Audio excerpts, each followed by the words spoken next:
नमस्कार मंडळी, कशा आहात सगळे? रुपाली कुकिंग चॅनलमध्ये तुमच्या सगळ्यांचं स्वागत आहे.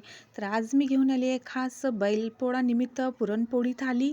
तर चला पाहूया. इथे मस्त पुरण असं मी बारीक शिजवून घेतलेलं आहे आणि माझ्याकडे पुरणयंत्र नसल्यामुळे मला मिक्सरमध्ये बारीक करावं लागतं. तर पाहू शकता की ते मस्त असं चोपडं आपलं पुरण इथं मी बारीक करून घेतलेलं आहे. इथे मी वडे बनवण्यासाठी डाळ बारीक करत आहे. बरबटीची डाळ मी घेतलेली आहे आणि इकडे आता आपण पुरण शिजवून घेऊया. मी 1 ग्लास डाळ घेतली होती, त्यामध्ये 1 ग्लास साखर घातला आणि मस्त व्यवस्थित असं 2 चमचे तूप इथं टाकलं आहे. कटाची आमटी बनवणार आहे आणि गाठोड्याने झाल्या पाहिजे म्हणून पटापट असं हलवावं लागतं याला. पाहू शकता तोपर्यंत आपण इथे कांदा भाजून घेऊया. पाहू शकता जे की मी त्याच्या आमटीसाठी मसाले भाजून तयार आहे आणि इथे आता मी बनवणार आहे कढी. तर लसूण जिऱ्याचा पेस्ट, हिरवी मिरची आणि थोडी हळद आणि यामध्ये ताक टाकून दिलं मी. वरनं थोडंसं मीठ घातलं आणि सांबार घातला. तर पाहू शकता किती छान अशी मस्त कढी बनवून तयार आहे आपली. तर पुरणपोळीच्या ताटाला कढीशिवाय तर शोभाच नसते. आणि इथे एकीकडे मी आता त्याच्यामध्ये घातलेला मसाला भाजून धनिया पावडर, कटाच्या आमटीसाठी हा मसाला बनवून लाल मिरच पावडर, कसं आहे ते काश्मीरी लाल मिरच पावडर आहे. तर कलर खूप छान आहे त्याला भाजीला.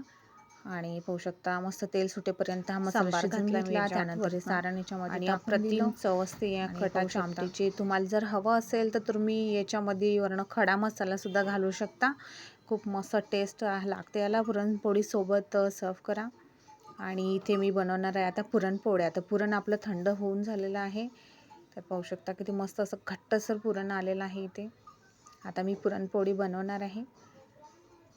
तुमच्याकडे कशी बनवतात पुरणपोळी ते मला नक्की सांगा. आणि तव्याला मस्त चमचा इथे मी मस्त चमचाभर पुरणपोळीला तूप लावून घेतलेलं तव्यावर टाकून आणि पाहू शकता किती छान मस्त असं पुरणपोळीचा आपला कलर दिसत आहे. आणि जर तुम्हाला हात भाजत असतील तर ही ट्रिक नक्की वापरा तुम्ही. तर तुमचे हात भाजणार नाही. आपली इथे पुरणपोळी तयार आहे बनून. तर इथे तेल गरम करून घेतलं आणि त्यामध्ये मी मस्त कुरड्या अशा तळून घेत आहे. तर पाहू शकता किती छान फुलत आहे ह्या कुरड्या. आणि जे मी पुरणपोळीची ट्रिक तुम्हाला सांगितली होती की साधी पोळी करायची आणि त्यानंतर आपण पुरणपोळी टाकायची, पुन्हा तव्यावर परतून टाकायची. जर तुम्हाला ही ट्रिक वाटली तर तुम्ही नक्की मला सांगा. तर इथे मी मस्त तांदूळाचे पापड तळून घेतलेले आहे. टम्म असे पूर्ण फुललेले हे. आणि त्यानंतर मी इथे भजे करून बैलपोळा निमित्त पुरणपोळी थाळी कांदा बनवून तयार टाकून खूप छान अशी वाटली रेसिपी नक्की कमेंटमध्ये सांगा. आणि त्यानंतर मी इथे बरबटीच्या डाळी